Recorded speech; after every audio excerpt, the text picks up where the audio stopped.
Hello, everyone. My name is Alexandra Zonta.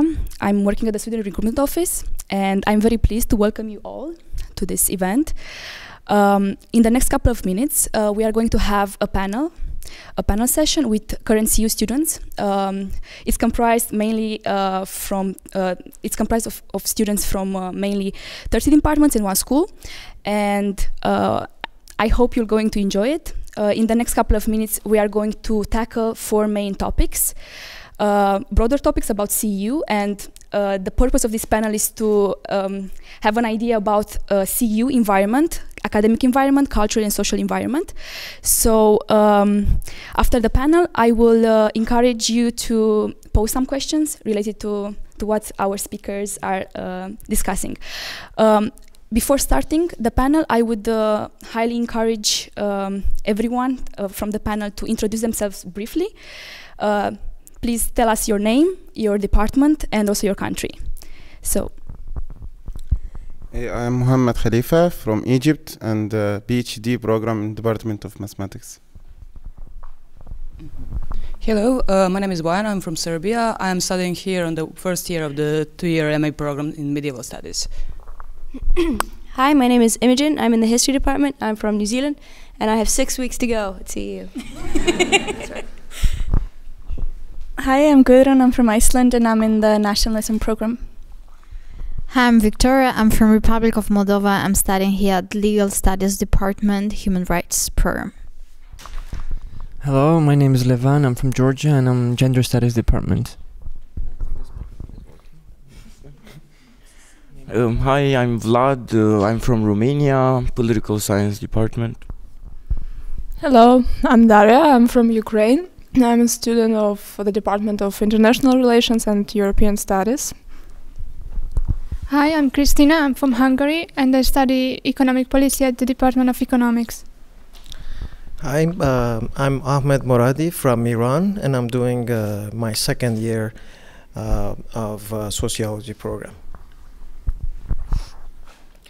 Hello, I'm Zsófi. I'm from Hungary, and I study at the philosophy department, and I'm an MA student. Hi, my name is Robi. I'm also a local Hungarian, and I'm in the 2 years Masters of Public Administration program at the School of Public Policy.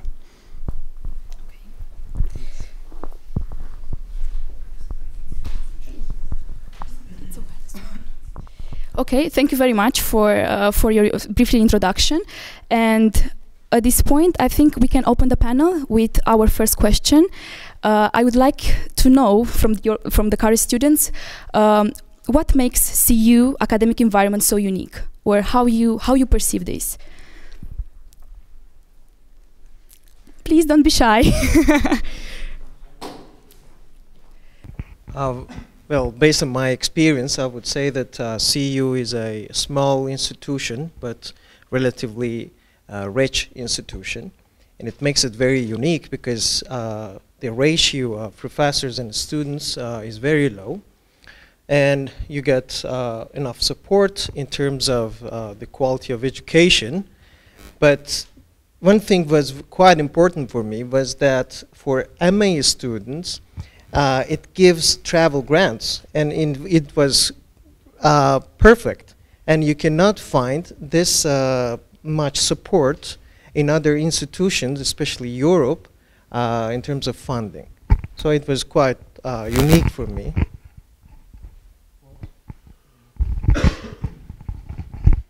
How many of you are coming from Romania, Republic of Moldova? There's someone?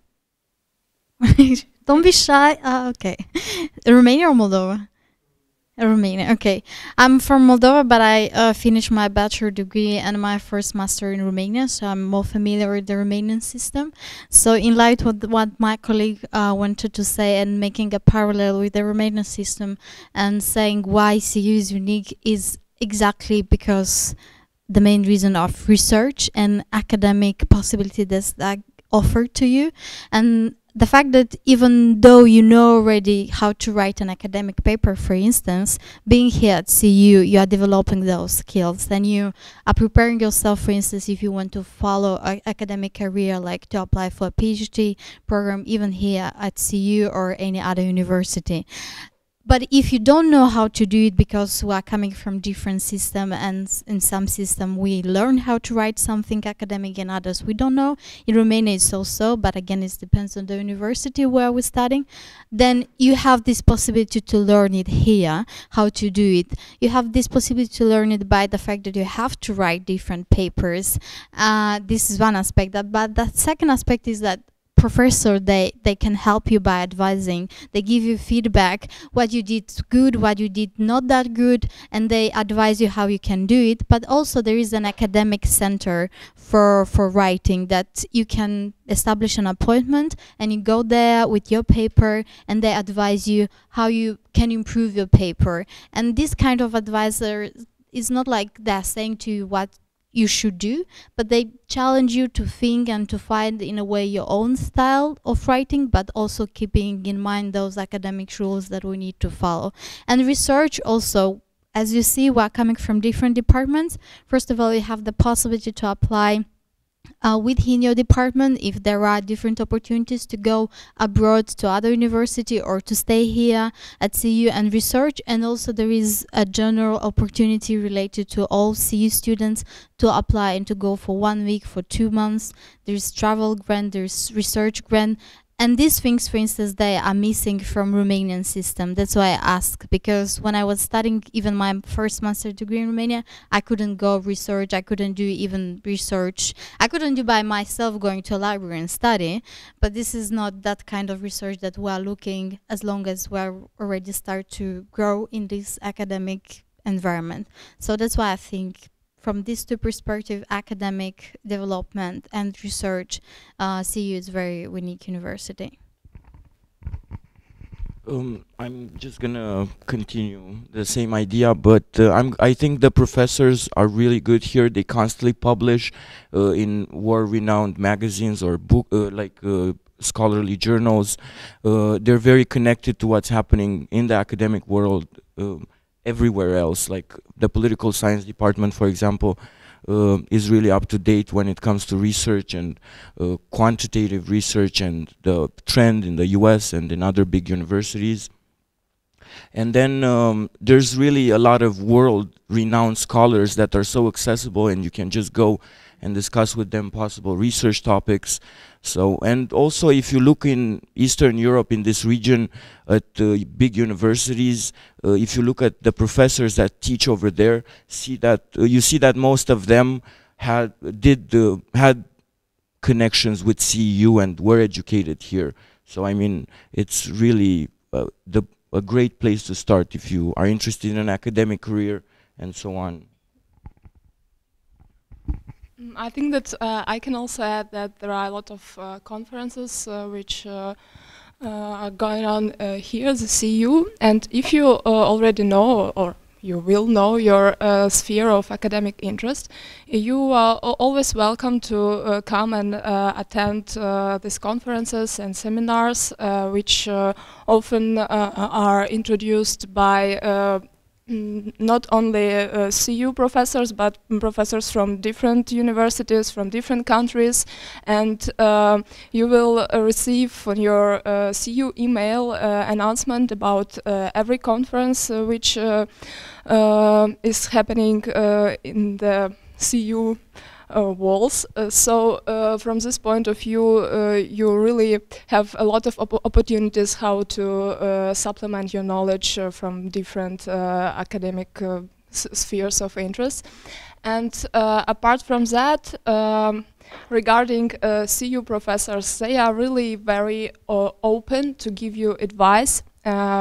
For example, in my university in Kiev, I hadn't so many opportunities as here. I mean that, for example, I couldn't choose a professor who will be my supervisor because it was very strict, and I just didn't have an opportunity to choose a professor with whom I want to work. Here the system is absolutely different. You can get acquainted with all staff at your department and then find a teacher who really can be helpful for your topic. And apart from that, you not you don't have to work strictly with only one professor. So you can go to other teachers and consult with them. And the main thing for me here is that you are not constrained so much. So no one tells you exactly what to do,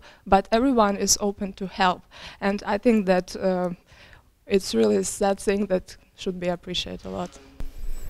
Okay, thank you very much. Would you like to add something, Robert? Oh, okay. Okay, thank you very much for contributing to this topic. I would go further with the next one.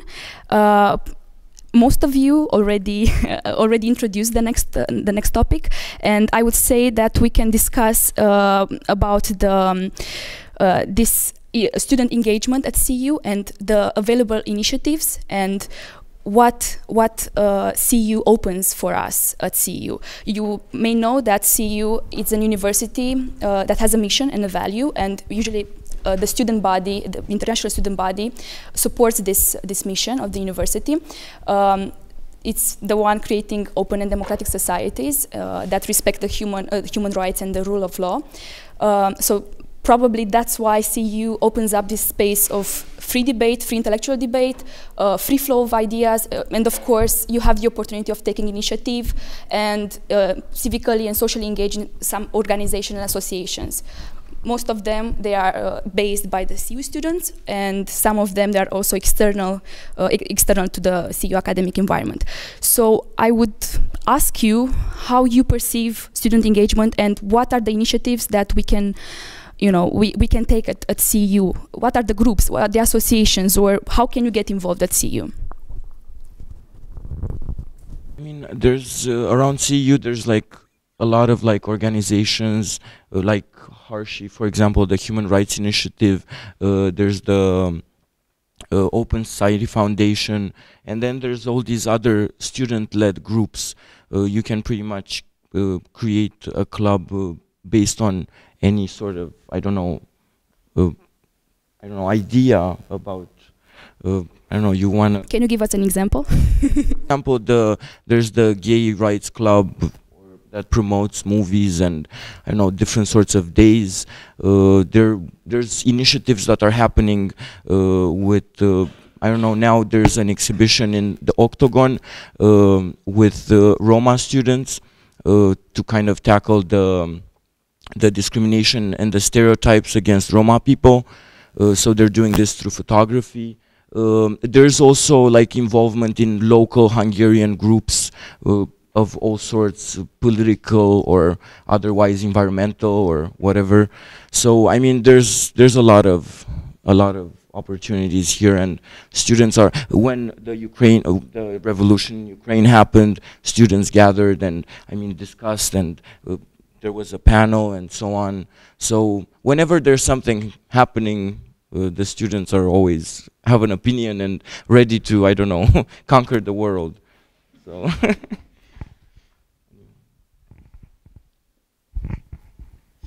So I would just add to that there's, I guess there are two main types of student organizations. The ones you mentioned, which has a sort of what you can call a social mission, I guess, which is, it can be political or just simply some lofty idea that the students are interested in and want to talk about. And there are the recreational groups, which are equally important in times of stress, which will be many.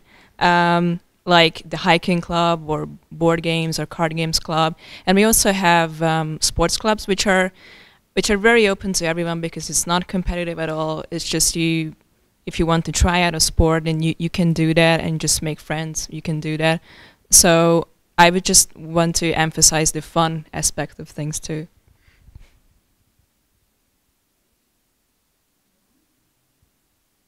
Anyone would like to add something? So I just wanted to emphasize that these are like out of work hour activities. These are very cool, but even by default, so just during classes, students have the opportunity and are expected to kind of take initiative and voice their opinions or points. So this is, I think most of you are from the Hungarian education system. This is really not the place where you can get away with sitting in the back row of the lecture hall. Because of small group sizes and because the teachers really know you. So yeah, that's shortly.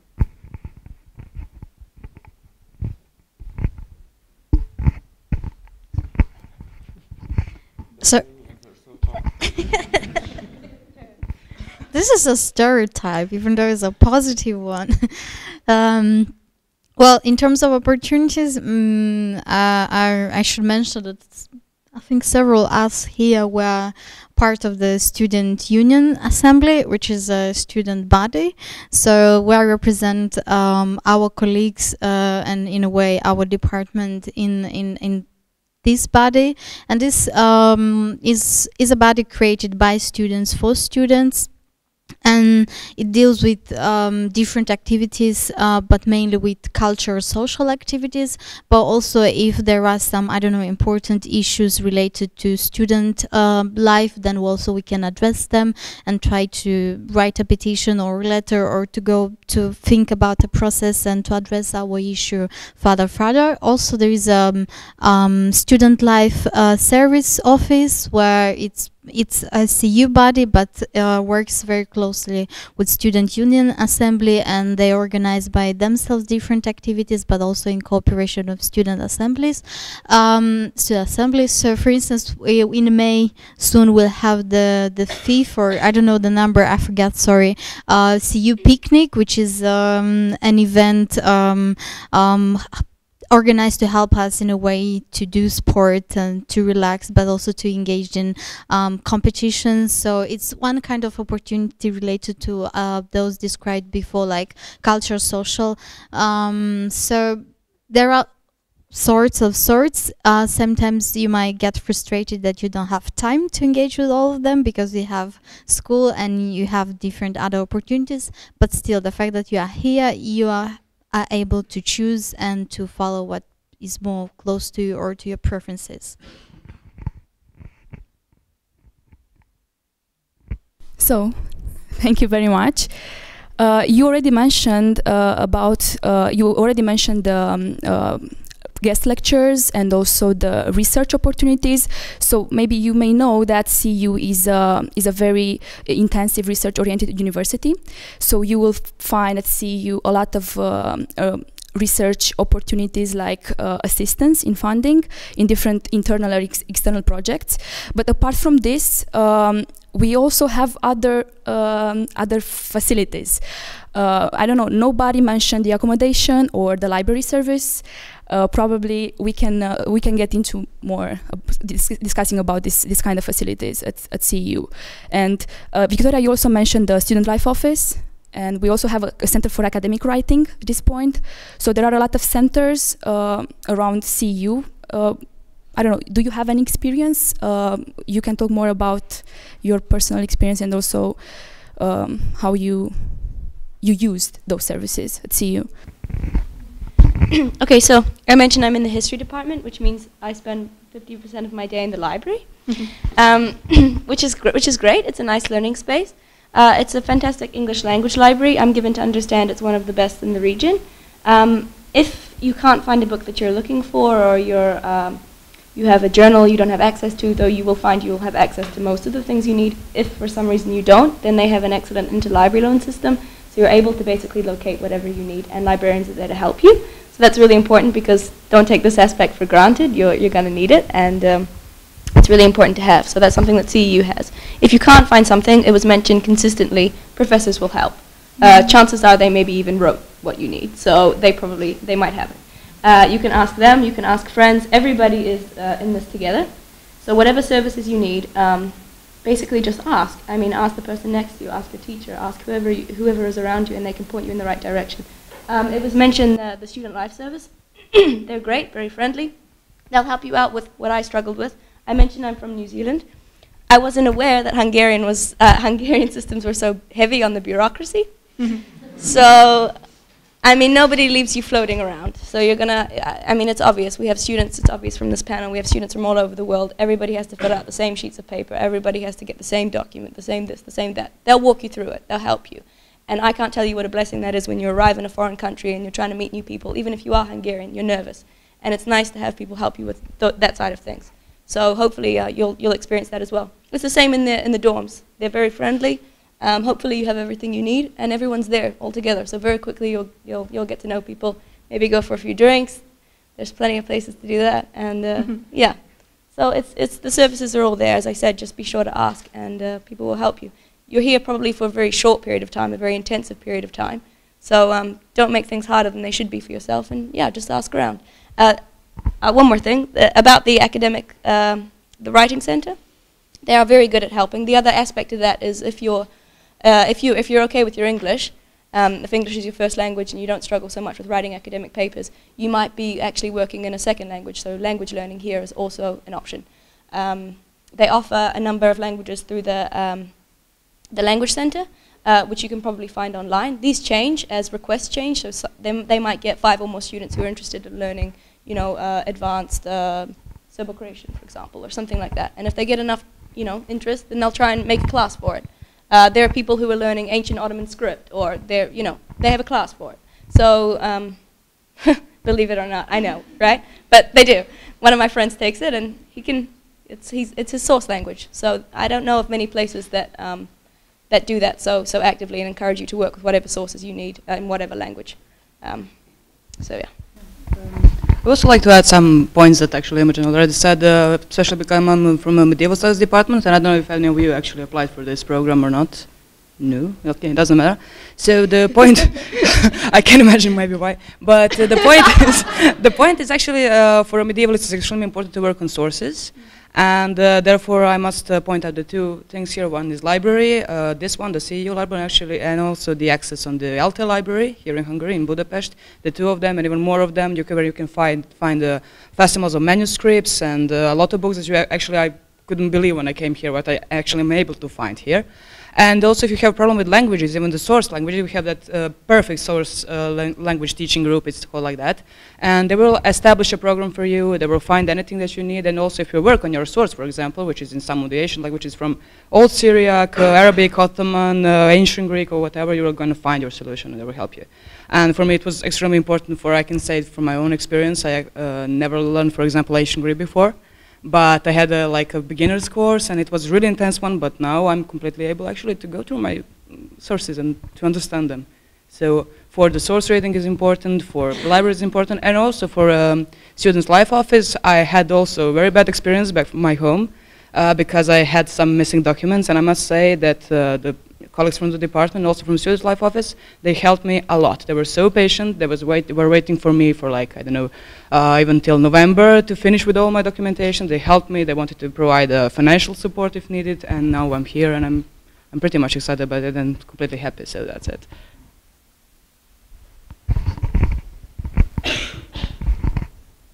I want to continue about this language opportunities. Apart from the opportunity that you can just attend any language course to start to learn or to continue to learn any language you're interested in, okay, not any, but I think around 10 or 15 languages are suggested here at the CEU. But apart from that, there are some initiatives within students who just organize speaking clubs. And you can meet in some room and just practice your language or start to learn language. And I think that it's a great opportunity because it doesn't depend on so you can arrange your schedule by yourself, and you will not receive a grade for that. And about sources which are available here, it's great that you can find a lot of stuff in the library, but what was very useful for me is that I don't need to spend time for trying to find some article for the class, because we have a CEU e-learning site, and you know which articles, for example, for particular class are in the syllabus, and you don't have to spend time to find it by yourself, because you can find it online, and you will read the scan, so you can print it wherever, or either here or in the dormitory, and it takes usually a couple of minutes just to have an article which you need to read. And I think that it's really important in terms of time, because you just feel that everything is near you. Just a quick question. How many of you are offered to live in the dorm? Oh, it's perfect. I guess no one talked about the dorm, which is which is a very great place to be. And for me, it was quite good because it was like a dream of Virginia Woolf of having a room of your own.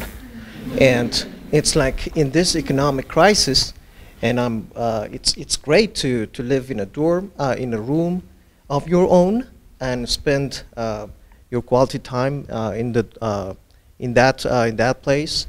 And every week, of course I'm against that, but every week they come and clean your room, which feels very good. And there are many facilities there, like the pool, sauna, the tennis court that of course I haven't used, and but it's a great place because international students are there, and you can very easily make friends there, and over a bottle of beer get to know them, and your life will be much easier. I forgot to mention that there's a bar in the dormitory, so when you feel tired, you can just have a couple of drinks. You don't have to leave ever. Yeah, it depends indeed from where you're coming. So maybe like in Bucharest, I also was traveling a lot from the place where I was living to university, so it's not a big deal. Maybe someone who was living with the university closed will take some time to get used to travel, like 40 minutes per day, but it's not that difficult. You are getting used to it, and in 1 month you think, oh, I was living here forever. So it's not a big deal. It's not something that maybe, again, it depends on what kind of experiences did you have before. But I wanted also to say about the dorm, and to connect this with other opportunities and other facilities, the fact that you are able to print your own materials for free in the sense that every student has a quota, printing quota, so this means you can use it as you want. For instance, in Eastern Europe, no one has to give any quota for printing. You're paying money for if you want to print and if you want to buy something. So this is really, really amazing and very important for you as a student, because you can use that quota printing, even additional materials that are not included in your program or in your syllabus. So it's very important, and you have facilities to print those materials. If you live in the dorm, at every floor there is a printer, and if you are here at CU, there are different printers, located at different floors. And also maybe we should mention about the computer labs. There are at least 3 here at CU and 2 at dorm. Computer labs, there are rooms with computers where you can go and use them, and also they have printers. You can print, scan, copy, whatever you need to do to prepare your materials for class or whatever you're preparing you want to do. So yeah, and all these facilities are at also a dorm and here. And also about the computers, it might be important for some of you. Is there economics students here? Yes, there are. So as you will have to do some calculations, you will have to use some statistical software. As it is also very, very good that in every computer and the computer labs, the statistical softwares are available for Stata, for example, which is otherwise you would have to pay for it. And it makes your life very, very easy that you come here, you have your data set, you have your statistical software, and in addition you can print it out from your quota. So that is one aspect that is great here. And also the computer labs, we have so many computers that it is very unlikely that you won't find a place, maybe just in the 2 weeks before the exams, but otherwise they are not that crowded that it would be impossible to reach a computer.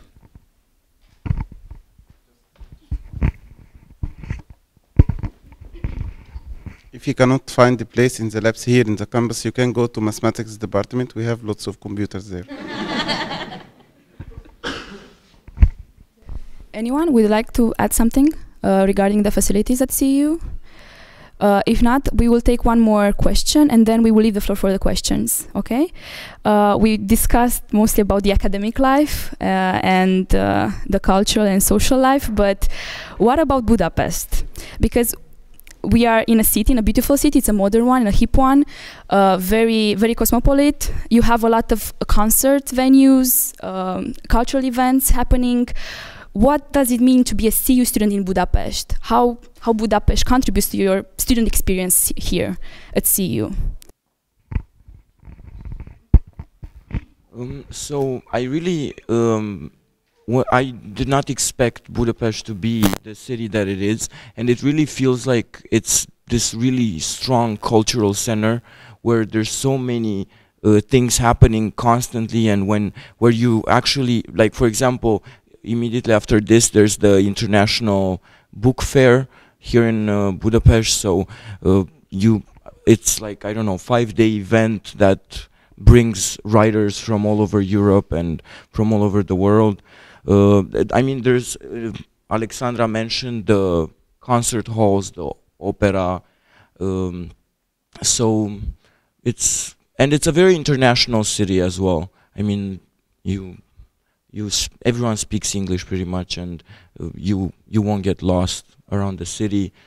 And then, I don't know, it's also fun. I mean, there's lots of places where you can go out. There's like the Jewish district, which is really where all the bars and everything are around that area.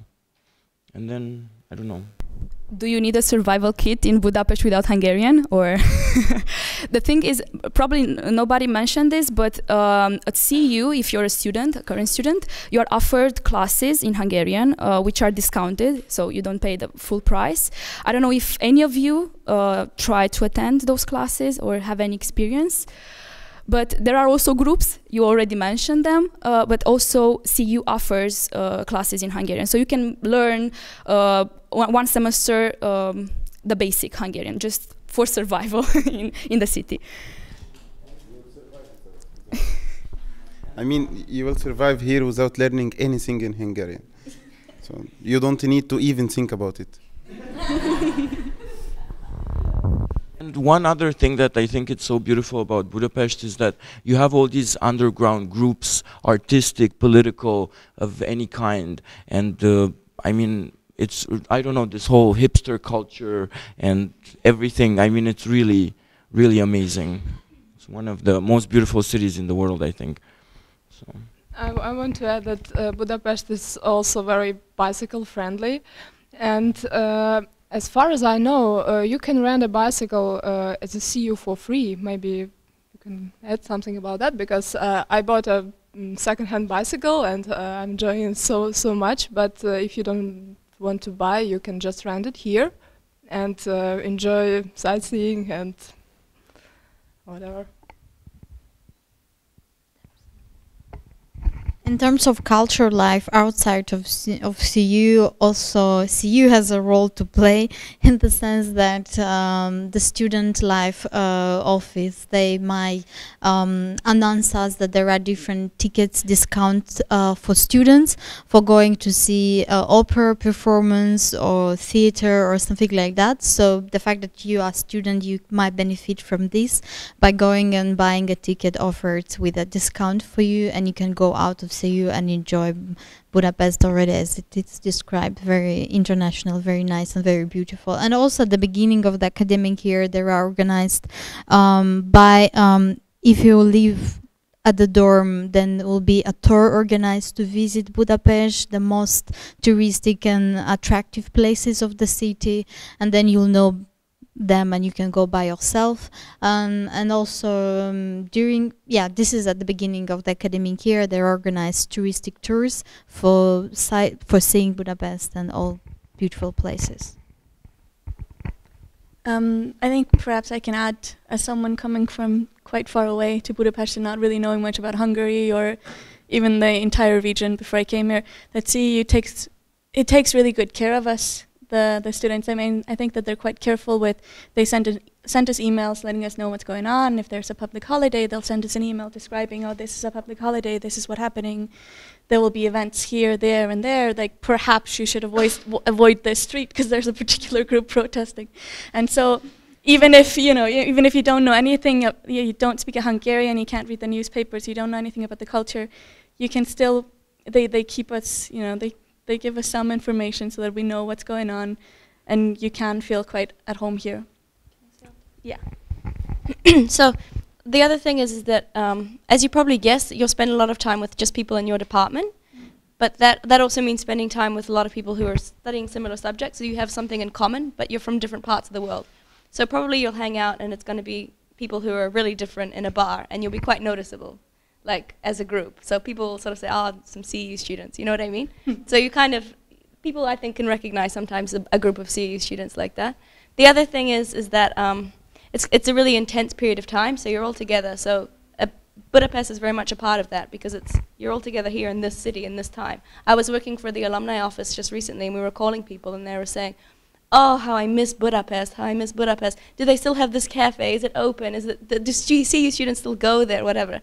And that's all that's what they remember. They associate this time with this city. So you're going to make a bunch of memories. It doesn't matter where you go. It doesn't matter if it's organized. There's going to be a lot of memories made with a lot of different people, and I would encourage you to seize all those opportunities, so maybe even some romantic ones. We get a lot of CEU couples, just saying. CEU couple, it's a Serbian couple, but actually came together with my boyfriend here at CEU, and it's... There you go. Yeah.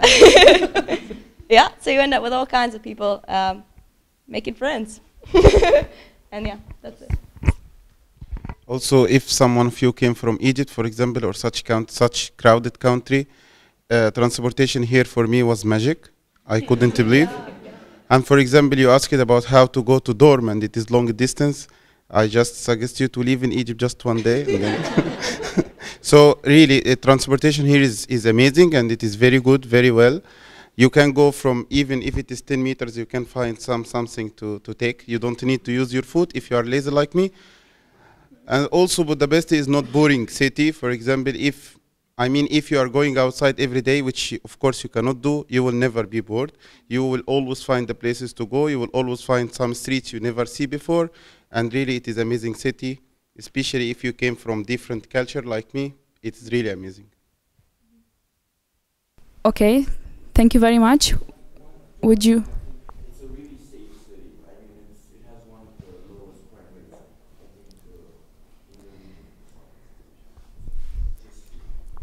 Okay, thank you very much for this panel. I would like to open the floor for your questions, but before that, I would like to let you know that we don't have all the departments represented here in the panel, but we have coordinators from most of the departments. So if you would please, when you raise your hand and you ask a question, I would like you to, we would like to know from which department were you accepted to.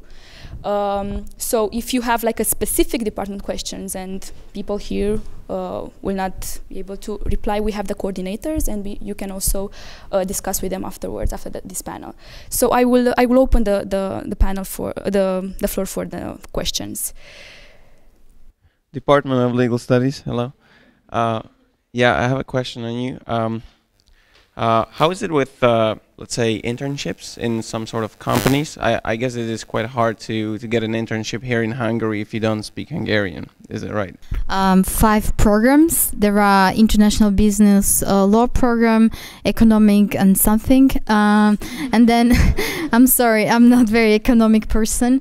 And then we have ICCL program, constitutional law, and then we have LLM, human rights, MA, human rights. So I'm doing my program MA Human Rights, so I'm mostly close to ICCL and LLM human rights students. IBL students, I would not say that they're separate. We hang out together and do different things together, but maybe our programs, they are a little bit different. But in terms of internship, there are possibilities to have your internship, and for instance, in March, we have, let's say, not let's say, but this is the research period from legal students. So you have the possibility either to apply to go abroad to do your research related to your thesis, either to apply to do an internship. So for instance, for human rights students, we had a possibility to do an internship with different NGOs, but I guess for ABL students will be available to do internship with different companies. But also within the CU, at least I think there are two fairs, NGO fair and career fair, where all students have the opportunity to meet either NGO or either different companies and to talk with them, and even to establish some possibilities for internship or work or something like this. So I think it's open, quite open for this kind of activities.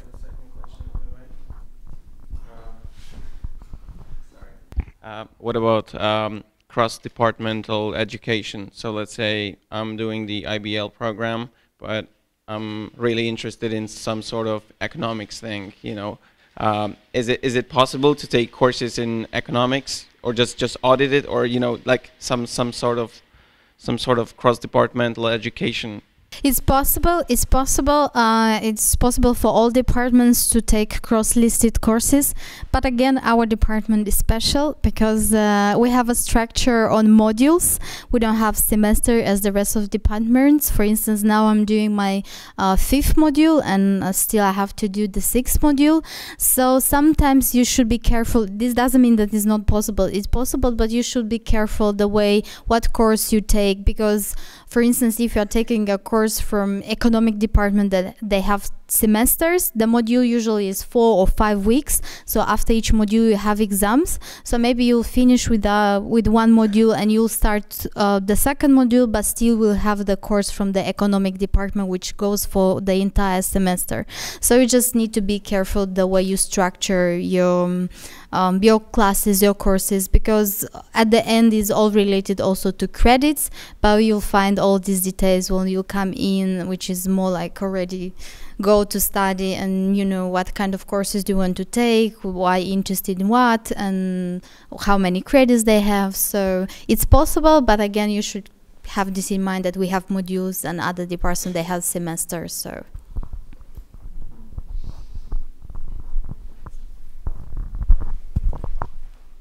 okay, and I would like to add something regarding the internships. Probably you know, you will be able to have an internship, but also you have to speak with the head of the department, because you will not be allowed to have more than a certain amount of hours working during your classes. You know, CU, it's a graduate school, and all the programs are full-time programs, so you have to be on campus most of the time. And regarding the opportunities for internship, usually CU participates in many fairs in Hungary, like the most important fairs here, the HVG and the Corvinus Fair, and we recently participated in the ELTE Law Fair, so you can connect with a lot of organizations during these events. Okay, any other questions? Yeah, okay. Hi, my name is Peter, and I got accepted to the International Relations European Studies program, and my question is about relating to the tracks. Like, if you can tell me which track is the most popular, or I don't know which track you're taking. I'm thinking about taking the European Studies track, and I don't know if you can tell me anything special about that.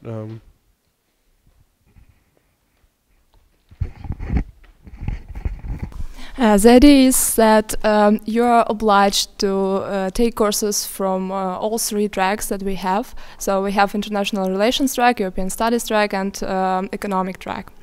And you are free to combine like how many courses you want to take from each track. But in the end, so during 1 year, you have to have at least one course from each track.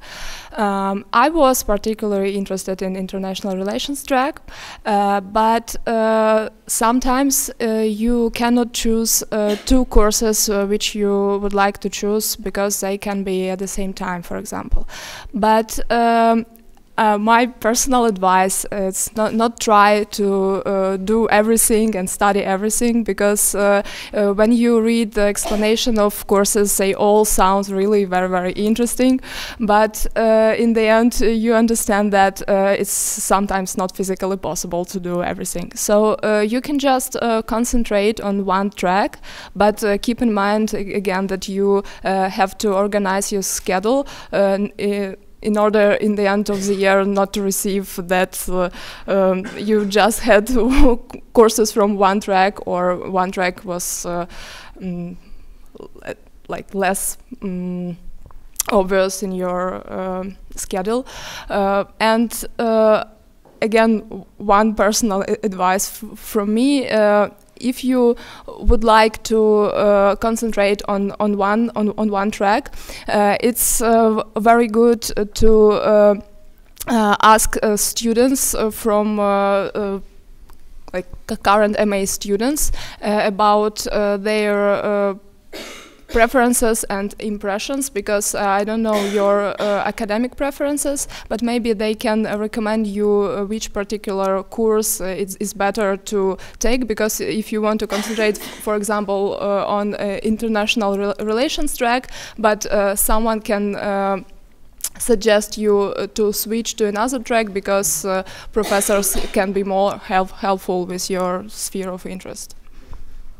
I have a bit of a probably silly question, but I also think it's somewhat practical, and so I think it would be applicable to the whole panel. I have been recently skimming through one of the course guides for one of the programs that was available. This course guide was available online, and one thing that jumped out at me in terms of the curriculum and, you know, what kind of readings we'd be doing, one thing that jumped out at me was there was a little note in the course guide saying, please bring along your laptop to every single class. And so that gave me a bit of a pause, because I happen to be one of those people who does not like to have the latest technology, and I don't have a smartphone and all that. I do have a laptop, but it's a bit of an old one.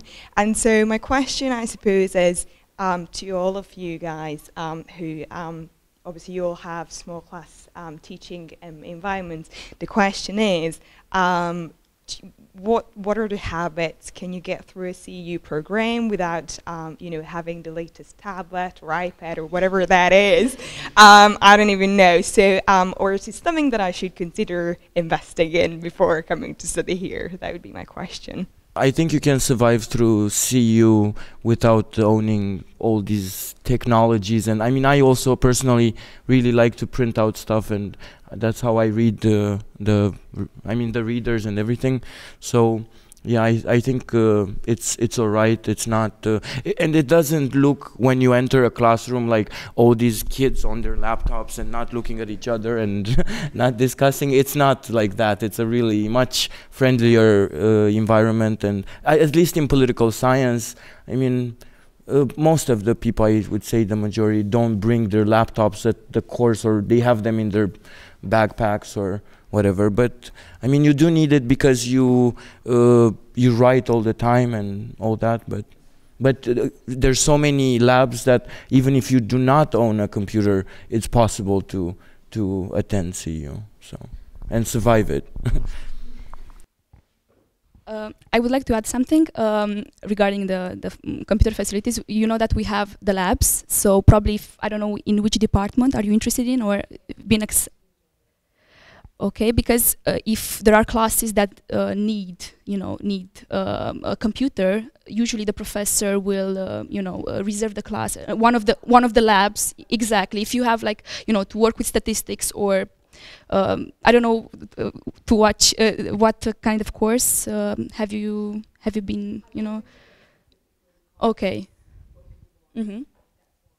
So yeah, usually you don't need a laptop. Only probably it was a rule for one of a specific, I don't know, week when you have to work with, I don't know, a specific program, but usually the professors will reserve a class for that, a lab, a computer lab. So coming from gender studies, we had one class who really demanded having a computer, but it was possible not to take that course. It was foundation, so we had 2 foundations. One of the foundations was really computer oriented. It was kind of experimental class. We had a lot of Skype calls with University of Amsterdam and Utrecht, I think. So, but it was possible to take another class. But also, if you would not have a laptop, the teacher assistants would provide you with something. So it's pretty much possible to, yeah. So hello, I've been accepted to International Relations and European Studies track, and I would like to ask more about the assignments and like how are we assessed? Either, if you mentioned something about papers and exams, so do we have mostly exams, or are we just supported like to write our own papers, or do we get any questions which we have to answer, or how does it work? Sometimes it depends on course, sometimes it depends on students. In most of cases, you can, before taking a course, you can read a syllabus, and usually professors already put their requirements and type of assignment that professor prefers.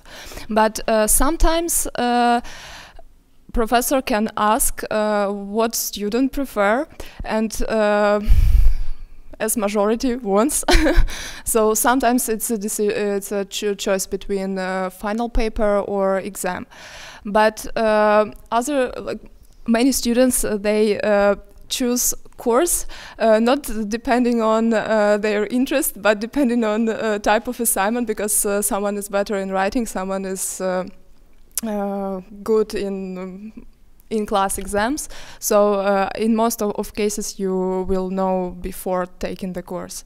And you will receive a book in which you can find a short description of course, and also online every professor puts the explanation of his course, and I think that syllabuses are also available online. So you can start searching now.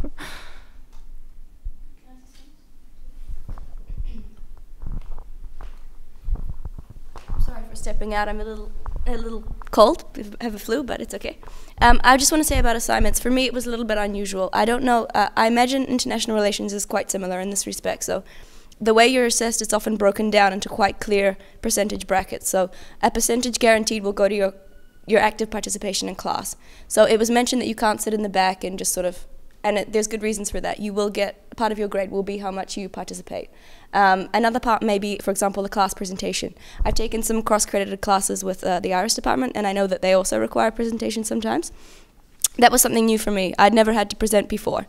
So I'm sitting up talking about some aspect of history with half the students coming from that or having lived through it, and that's something new, and it's challenging, and it's also fun, because part of the training is also preparing you to publish, to research, but another aspect is teaching you to, if you're interested, to actually be a leading teacher in this field. So you have to, there's an oral aspect usually as well. Then the large percentage will usually be, as it was mentioned, a final exam or written paper. Written papers tend to be, I think on average, around 3,000, 4,000 words each. Theses will depend on each department. In history department, it ranges from about 20,000 to 25,000 words, or 60 to 80 pages. Some historians write as much as 150 in the MA program, because they like that. But others will write less, others will write more. Think very carefully about how you schedule your time in terms of the courses, because like it or not, it doesn't matter what department you're in, you're not going to have much of it, and you want to try and enjoy what you do as much as possible. There'll always be mandatory classes, so you'll have, to some extent, your schedule will be decided for you. The other ones that you take, think about them, think about professors as well, who'll be taking the courses. You might be interested in taking courses from other departments. Be very careful with the number of credits you're allowed to take. Usually it's around 4 credits a year from another department, but your department will have, as I said, cross-credited courses. So there'll be students from other departments, but it counts as your department as well. So just think about it carefully, but be prepared to work hard no matter what you do. Be prepared to talk, be prepared to write, and maybe be prepared to present. That's it. Thank you. We have 10 minutes left, so we can take 2 more questions. My name is Kat, and I'm also in the IRES department. And I think I have 2 general questions, pretty much for everybody. One question is, you guys talked about the classes are being quite small. So I was wondering how many people are usually per class in each of these departments. That's my first question. And the second question is, as for the number of hours per week, what can be expected? Because I know it goes by credits, and I know it's extra work at home and in the library and whatnot. So I'm just wondering if somebody can give me an answer to this general question. Thank you.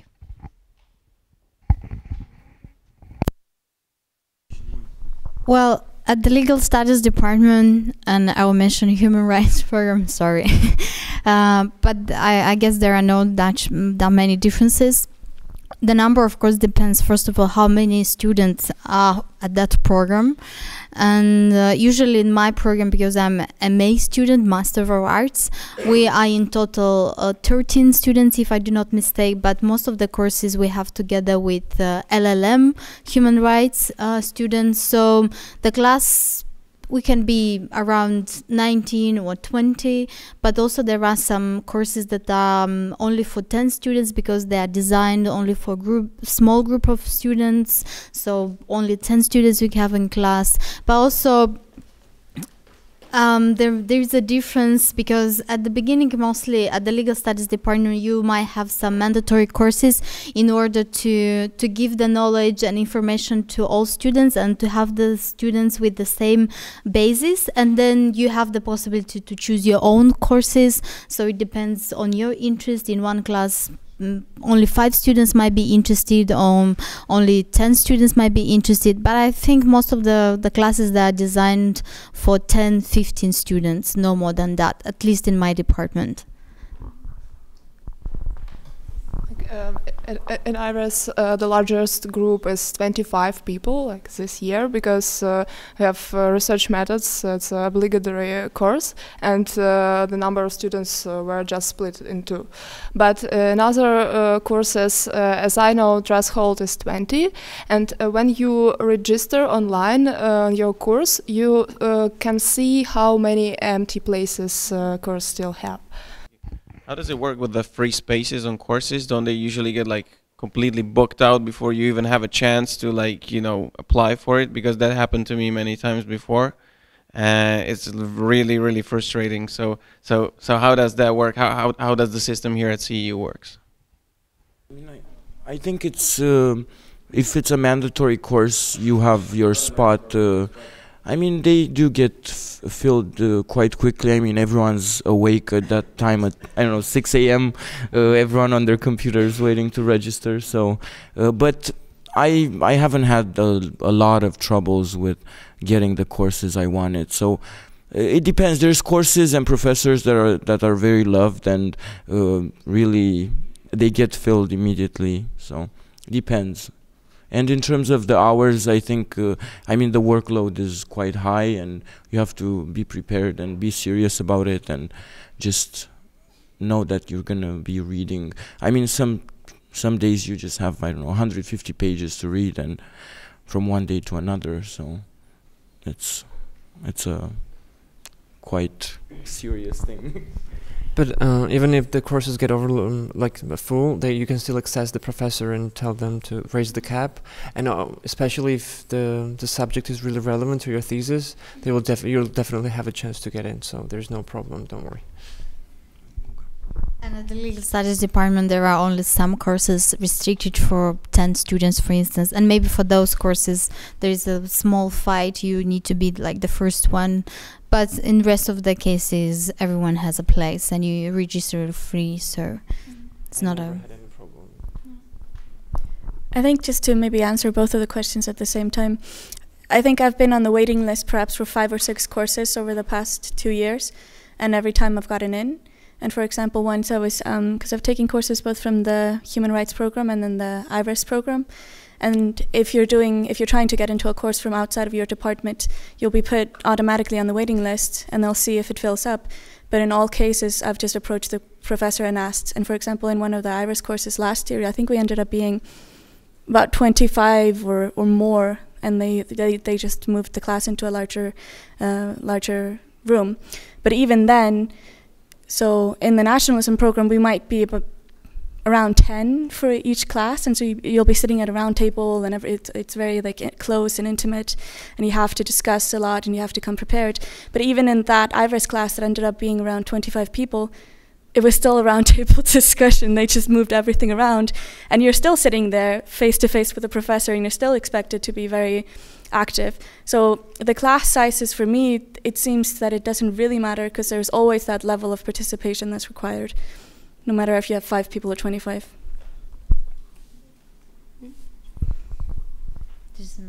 Yeah. It's us. This is just a quick word of advice because it relates to class sizes, namely that classes are quite small, and so you are required to participate, and sometimes even your grade partially depends on it. You're going to have a lot of reading, and I think it's just good to be principled about it, namely that you shouldn't fall back too much, because it will, at some point it will be unmanageable, and probably when you don't do the reading, it will show in class. So you cannot really cheat on that. So just an advice that do the reading each week, because it can cause trouble if you don't. Yeah, I have a question relating to this class size matter. What is the minimum class size? That, I mean, if there is only 2 guys who is interested, 1. Okay. In economics, it's 3. So. It's in sociology, it's 1. So.